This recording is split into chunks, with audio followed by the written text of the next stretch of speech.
Achamos alguém para parar Nikola Jokic. É disso que nós vamos falar aqui hoje. Seja muito bem-vindo ao Papo DR. E Zubat tem feito um trabalho incrível para cima do Nikola Jokic durante a série de primeira rodada. Mas se você ainda não é inscrito no canal, aproveita, já se inscreve, ativa as notificações aqui e fica ligado, porque todo dia tem Papo DR e tem também essa playlist da análises do Guizão aqui, que praticamente quase todo dia, né? Tô tentando fazer o máximo que dá durante esses playoffs pra gente bater papo sobre basquete aqui. Então aproveita, já deixa seu comentário aqui e me fala se o Zubat realmente tá te surpreendendo nessa série contra o Denver Nuggets. Aproveita daquela hypada no vídeo aí para chegar a mais gente possível e a gente continuar produzindo conteúdo aqui para vocês também. Beleza? Então vamos lá, vamos falar um pouquinho do que tem sido essa série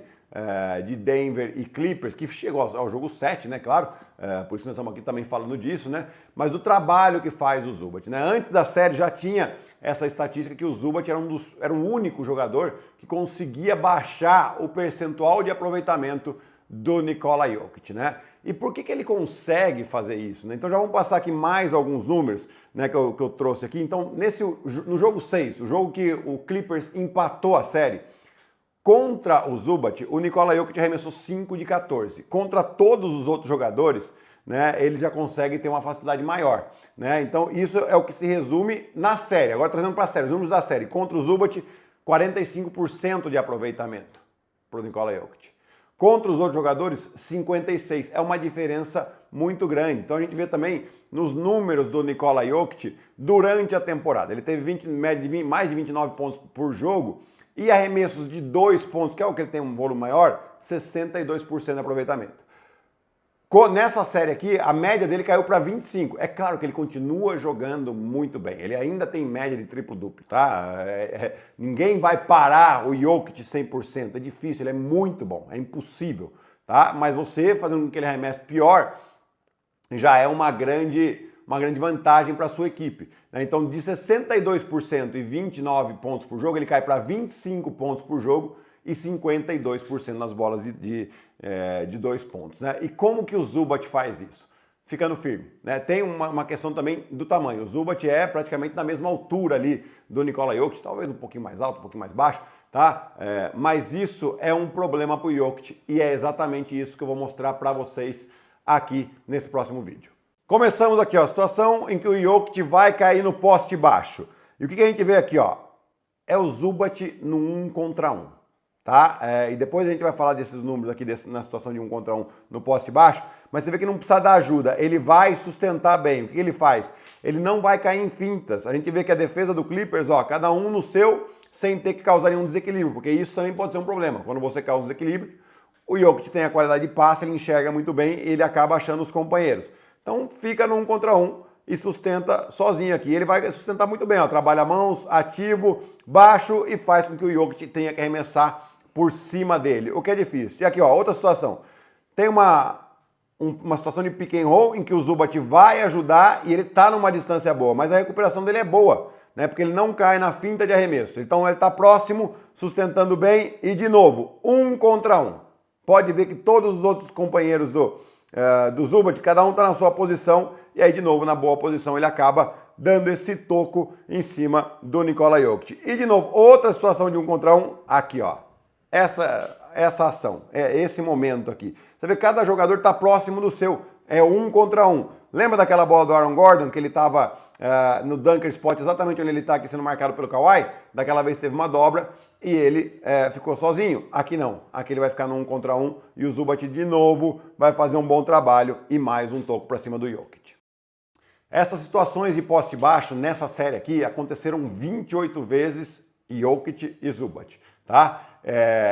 E o time do Clippers, nessas 28 vezes, nenhuma dobrou. Né? Então o trabalho é tão bom que o Jokic ele teve uma média aí de 0,65 pontos por posse, o que é muito baixo. Né? O bom é quando você tem 1,05, 1,1, 1,2 é excelente, tá? 0,65 é muito baixo. Então para vocês terem uma ideia de como é difícil marcar, eu vou colocar um outro lance aqui agora, com o Kawhi defendendo o Jokic. E o Kawhi que é um dos melhores defensores da liga. Se liga. Bola chegando no poste baixo contra o Kawhi Leonard. Né? A gente tá vendo aqui, ó, de novo. Tá no 1 contra 1. O Kawhi é um ótimo defensor. O Batum, que seria o mais próximo aqui, fica próximo ao Aaron Gordon, para não tomar aquela ponte aérea que a gente sabe que dá sempre. Né? E aqui o Jokic vai trabalhar. Ele vai fazendo 1 contra 1, beleza, tal. Aqui, ó, nesse momento aqui, ó. Por mais que o Kawhi seja um ótimo defensor, tenha braços largos, o Jokic tem a vantagem da força e também da altura. Então ele consegue fazer um arremesso que para ele é confortável, tá? E aí o resultado, a gente já sabe, vai terminar em cesta. Mas o trabalho do pivô dos Clippers não fica só no Jokic, né? Ele tem feito um trabalho espetacular, e eventualmente até em trocas defensivas, né? Então a próxima situação que a gente vai ver é uma troca em que ele fica com o Jamal Murray e como ele sustenta bem. Olha só. Primeiro a gente vai ver como ele acompanha o Jokic a quadra toda, né? Ele vai, rompe os bloqueios e faz um ótimo trabalho. Aqui, beleza, teve essa situação de bloqueio e vai ter uma troca. Faltam 6 segundos no cronômetro de posse, ou seja, falta pouco tempo. Geralmente os times fazem isso, tá? Tem essa troca independente se vai ter uma desvantagem ou não, porque o relógio joga a favor da defesa, né? E aí o que a gente vai ver aqui é esse trabalho, como ele fica abaixo, né? Ele está próximo do Jamal Murray e tem também uma ajuda aqui, é o trabalho de equipe que a gente fala, né? Do Nicolas Batum. Mas o importante é como ele vai sustentar esse 1 contra 1 sem cair nas hesitações e forçar o Jamal Murray a perder essa bola.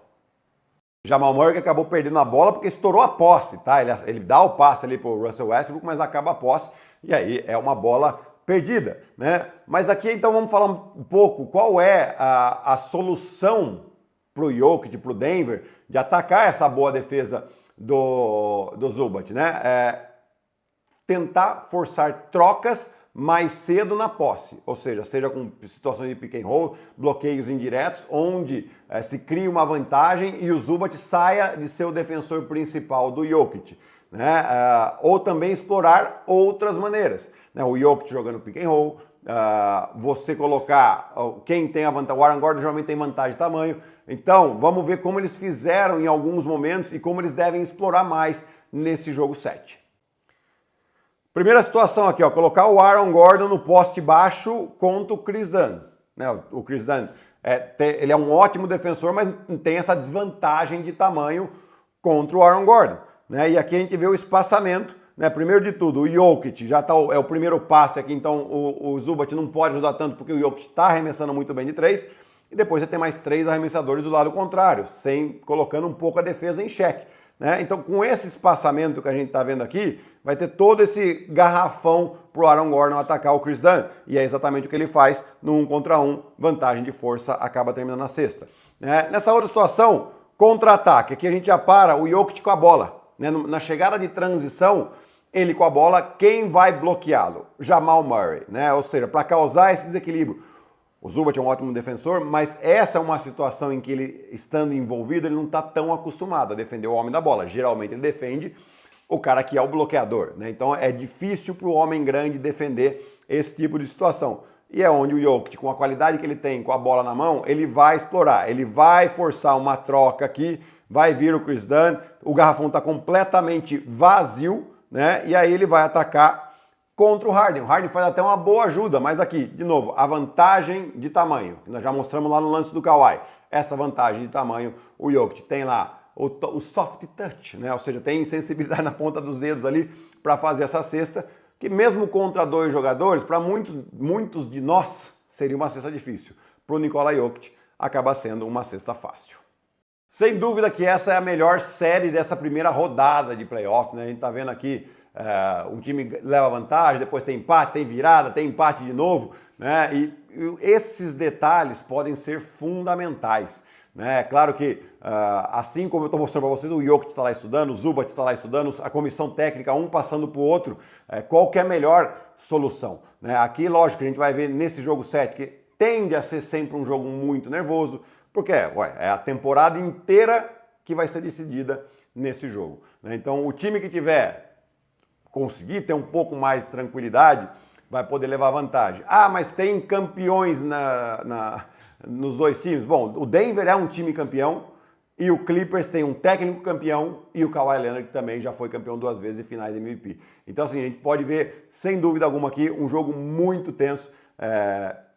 Talvez o fato de jogar em casa possa ajudar um pouco mais o Denver Nuggets, mas é difícil a gente fazer qualquer previsão, por isso eu quero saber de você, quem que você acha que leva esse jogo 7, né? E se você gostou desse vídeo, já deixa seu like aqui também, comenta aqui embaixo se você está surpreso com esse trabalho do Zubat, tá? E compartilha esse vídeo com a galera, tá bom? Até o próximo, tchau, tchau!